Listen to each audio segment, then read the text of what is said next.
நம்ம சிக்கல் உண்டாக்கி நம்ம கவனிக்க முடியுது. அப்போ அந்த அடிப்படையில் நம்ம மண்ணுக்கு ஏற்ற நம்ம சூழலுக்கு ஏற்ற பாரம்பரிய விதைகளை தேர்ந்தெடுத்து அந்த வர சொல்லுங்க எல்லாத்தையுமே கூப்பிடுங்க இங்கே வர சொல்லு. ஆனால் பாரம்பரிய விதைகள் இருக்குதான்னு கேட்டால் அந்த விதைகள் தான் நமக்கு ஒரு மிகப்பெரிய சிக்கலாக இருக்குது. அந்த விதைகளை தேர்ந்தெடுத்து பாதுகாத்து விவசாய குடும்பத்தை சேர்க்கணும் அப்படிங்கிறத நம்ம அடிப்படையாக பார்க்குறோம். ஒவ்வொரு விவசாயியும் நிலம் வச்சிருக்கிறது முக்கியமாக எந்த அளவுக்கு முக்கியம். ஒரு விவசாயி அப்படின்னு நம்ம அடிப்படையில் கேட்கும்போது அவங்களுக்கு விவசாய நிலம் விவசாய பூமி இருக்கணுங்கிற அடிப்படையில் நம்ம கருதுகிறோம். அதே மாதிரி நம்ம பாரம்பரிய விதைகள் இருக்கணுங்கிறது அந்த நிலத்துக்கு ஏற்ற அந்த சூழலுக்கு ஏற்ற அந்த காலநிலைக்கு ஏற்று ஒரு விவசாயிகளுக்கான விதைகள் இருக்கணுங்கிறத மிக முக்கியமாக பார்க்குறோம். நம்ம அந்த அடிப்படையில் இப்போ இன்னைக்கு பார்த்தீங்கன்னா நிறைய அரிசி சொல்லிட்டு இருக்கிறோம். இப்போ நம்ம பயன்படுத்துகிற அதிகமாக பயன்படுத்துகிற நெல்லில் பார்த்தீங்கன்னா பொன்னி அரிசி தான் நம்ம பயன்படுத்திட்டு இருக்கிறோம். நீங்கள் எங்கே பார்த்தாலும் பொன்னியாக பயன்படுத்தணும். பொன்னிங்கிறதே ஹைபிரிட், நம்ம பாரம்பரிய அரிசி கிடையாது. அந்த அரிசியிலும் பார்த்தீங்கன்னா நம்ம இன்னைக்கும் பயன்படுத்துறது ஆந்திரா பொன்னி, கர்நாடகா பொண்ணு தான் பேசுகிறோம். தமிழ்நாட்டு பொண்ணு எங்கே அப்படின்னு கேள்வி கேட்டால் யாருக்கும் பதில் இல்லை. அப்போ நம்ம மண்ணுக்கான விதைகள் நமக்கான தேவையாக இருக்குது. இந்த தேடலில் இப்போ நாமக்கல் மாவட்டத்துக்கு திருச்செங்கோடு சன்னரகம் அப்படிங்கிறது தான் நம்ம இன்னமும் விவசாயிகள் பயன்படுத்திட்டு இருக்கிறாங்க. அப்போ திருச்செங்கோடு ரகம் இருக்குது, ஆனால் இப்போ ராசிபுரத்துக்கான ரகம், கொல்லிமலை அடிவாரத்துக்கான ஒரு ரகம் அப்படின்னு தேடும்போது அந்த விதைகளை நம்ம தேர்ந்தெடுத்து பாதுகாத்து வச்சுக்கணுங்கிறத நம்ம தேட வேண்டியதாக இருக்குது.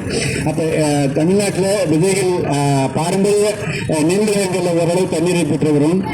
கடந்த 5 வருடங்களாக காய்கறி விதைகளையும் பயன்படுத்திட்டு இருக்கிறோம். காய்கறி விதைகளை நிறைய பேர் விவசாயத்தை நேரடி உற்பத்தி பண்ணினாலும் தனக்கான தேவை யார் பார்த்தீங்கன்னாலும் நாட்டுக்கோழி பண்ணை வைக்கலனா கூட தனக்கு தேவைக்கான விதைகளை கோழிகளை வளர்த்தி எடுத்துக்கிற மாதிரி நம்ம மாடி தோட்டமோ இல்லை தனக்கான விவசாயத்தை செய்யும் போது ஆச்சும் நம்ம பாரம்பரிய விதைகளை பயன்படுத்தணும். அந்த நோக்கில் தான் நம்ம இப்போ நிறைய அளவில் பயன்படுத்திட்டு இருக்காங்க. இதனோட முழுமையை எப்போ அடையும்னாக்க இந்த பாரம்பரிய விதைகள் உற்பத்தி பண்ணி அது சந்தைக்கு வரணும்.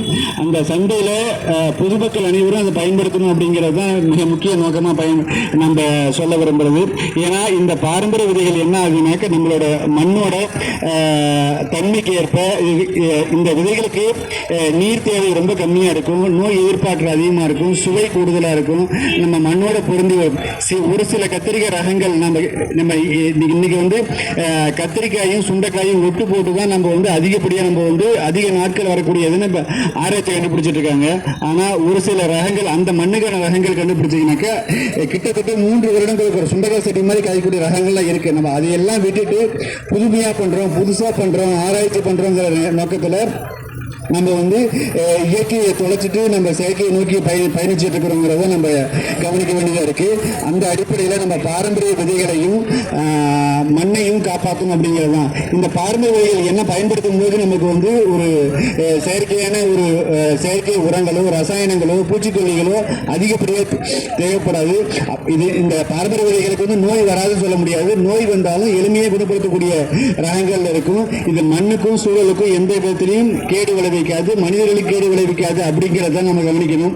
ஸோ அதனால அந்த பாரம்பரிய விதைகளை ஒவ்வொருத்தரும் பாதுகாத்துக்கணும். அந்தந்த மண்ணுக்கான பாரம்பரிய விதைகளையும் நம்ம பயன்படுத்தணும் அப்படிங்கிறத ஒரு விவசாயத்தில் அந்த மண்ணுக்கான அந்த பகுதியில் விளையக்கூடிய உணவுகளை பயன்படுத்தணும் அப்படிங்கிறது தான்.